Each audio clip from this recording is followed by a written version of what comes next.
ओशो परिंदों के भी चहेते, एक आंखों देखी सत्य घटना। यह रोचक घटना पूना आश्रम की है। ओशो के प्रवचन स्थल के ठीक सामने सन्यासी बैठते थे, जिनके ऊपर एक तंबू था। उस तंबू पर एक गौरैया के जोड़े ने घोंसला बनाना शुरू कर दिया। पहले तो इस पर किसी का ध्यान नहीं गया, परंतु कुछ दिनों बाद यह सबके ध्यान में आ गया। हुआ यूं कि यह घोंसला भगवान के प्रवचन स्थल के ठीक सामने था।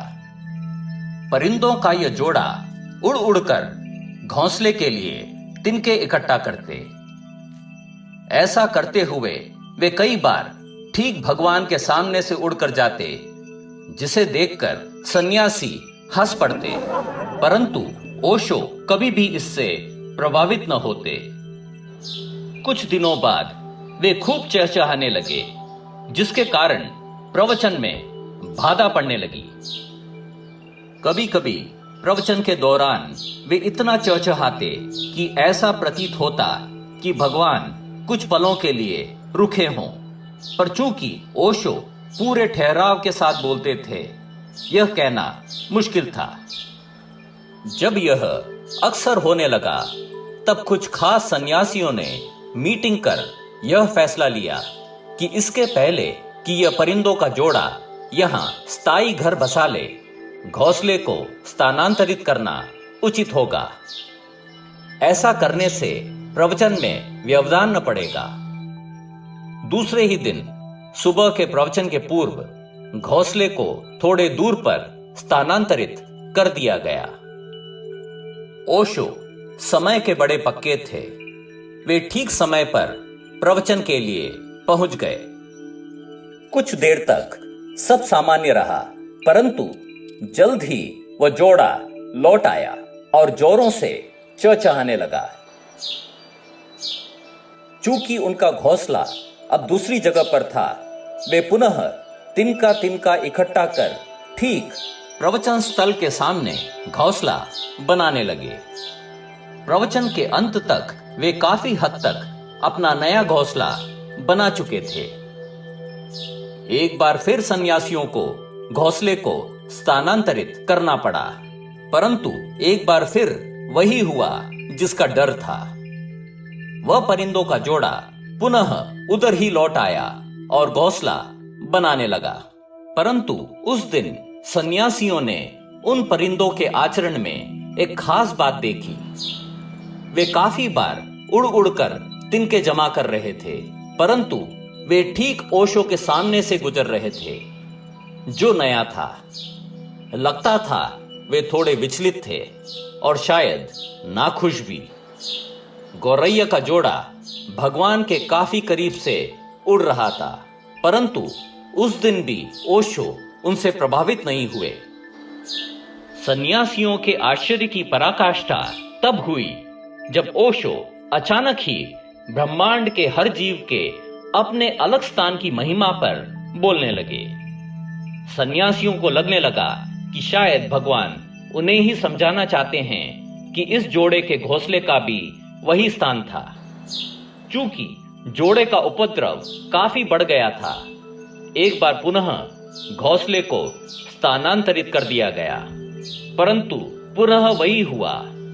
वह जोड़ा उसी जगह लौट आया, परंतु इस बार जो हुआ उसे शब्दों में बयां करना मुश्किल है।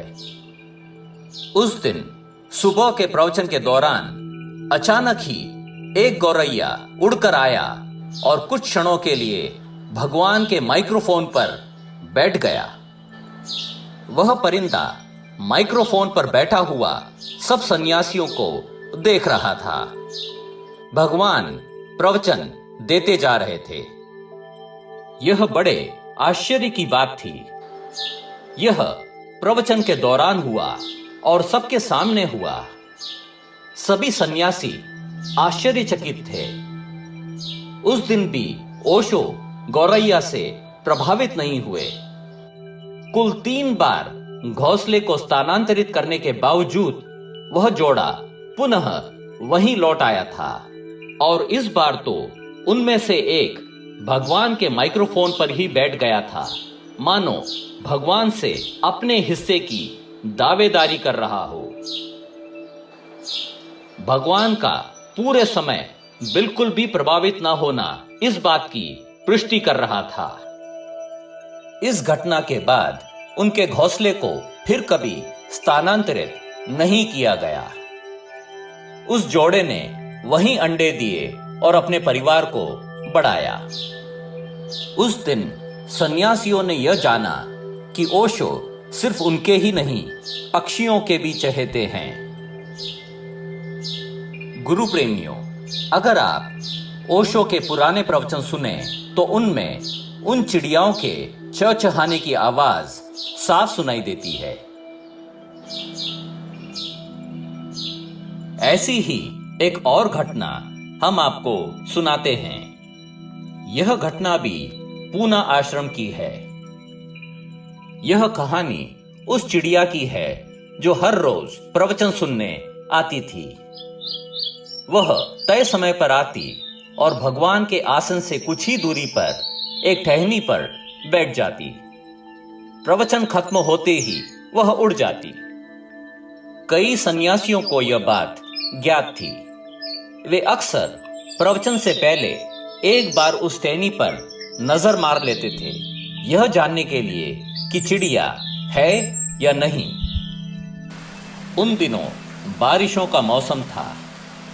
खूब वर्षा हो रही थी, हवाएं भी खूब चल रही थी।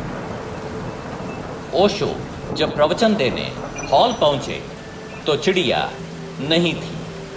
हालांकि भगवान समय के बड़े पक्के थे, उस दिन न जाने क्यों वे थोड़ा ठहरे।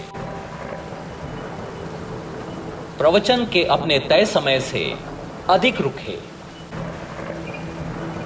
परंतु चिड़िया नहीं आई।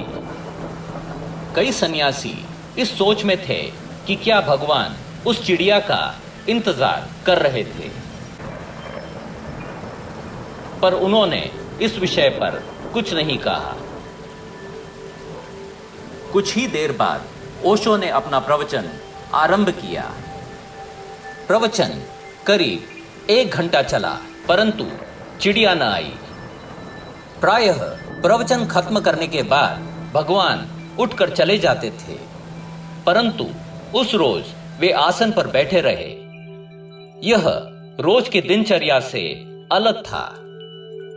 वर्षा भी तेज हो चली थी और हवाओं ने भी वेग पकड़ लिया था। भगवान बैठे रहे जैसे कि किसी की प्रतीक्षा कर रहे हों। तभी एक पक्षी हवाओं से टकराता हुआ आया और ठीक भगवान के चरणों के पास आकर गिर पड़ा। यह वही पक्षी था। वह मर गया था। भगवान झुके और अपने दोनों हाथों में उसे उठा लिया और बोले, इस जीव ने जो आज किया है उसे सन्यासियों को सदैव स्मरण रखना चाहिए। आज इस पक्षी ने गुरु प्रेम में अपने प्राणों की आहुति दे दी है। तूफान के बावजूद यह पक्षी निरंतर प्रयत्न करता रहा कि कैसे भी प्रवचन के पूर्व पहुंच जाए ताकि प्रवचन में विलंब ना हो। परंतु तूफान से लड़ते हुए इसने आज अपने प्राणों को भी दांव पर लगा दिया। आज यह पक्षी हर बंधन से मुक्त हुआ। यह कहते हुए ओशो ने उस मृत चिड़िया को एक सन्यासी को दे दिया और बोले, इसका सम्मान के साथ अंतिम क्रिया कर देना। सन्यासियों ने भगवान के मुख पर थोड़ी उदासी देखी। इसके बाद ओशो उठकर अंदर चले गए। सन्यासियों ने यह जाना कि उनके विलंब से प्रवचन की शुरुआत करना और फिर इंतजार इस बात की गवाही दे रहा था कि वे स्वयं इस पक्षी की प्रतीक्षा कर रहे थे। गुरु प्रेमियों, ऐसी अनेक घटनाएं हैं जो ओशो के आसपास अक्सर घटती थी, जिसमें सांप, बिच्छू, श्वान और अनेक पक्षियां शामिल है, जिनके विषय में हम स्टोरी के अगले भाग में आपके साथ साझा करेंगे। गुरु प्रेमियों, आज की दोनों घटनाएं आंखों देखी है और सबके सामने घटी हुई है। ओशो अपने प्रवचनों में अक्सर कहते थे कि वे सिर्फ अपने सन्यासियों के लिए ही नहीं परंतु अनेक योनियों के लिए भी प्रवचन करते हैं। इन घटनाओं से इसका प्रमाण मिलता है। गुरु स्टोरीज के अगले भाग में जानिए कैसे किया कौओं ने ओशो का स्वागत और क्यों किया श्वान ने ओशो का पीछा, जो एक अविश्वसनीय, सत्य और आंखों देखी घटना है। गुरु प्रेमियों, अगर आपको आज की गुरु स्टोरी अच्छी लगी है तो कृपया लाइक करें, सब्सक्राइब करें और बेल आइकॉन को दबाना ना भूलें। हम आगे भी आपके लिए ऐसे कई अन्य गुरु स्टोरीज लाते रहेंगे। आपके सहयोग और प्रोत्साहन के लिए धन्यवाद।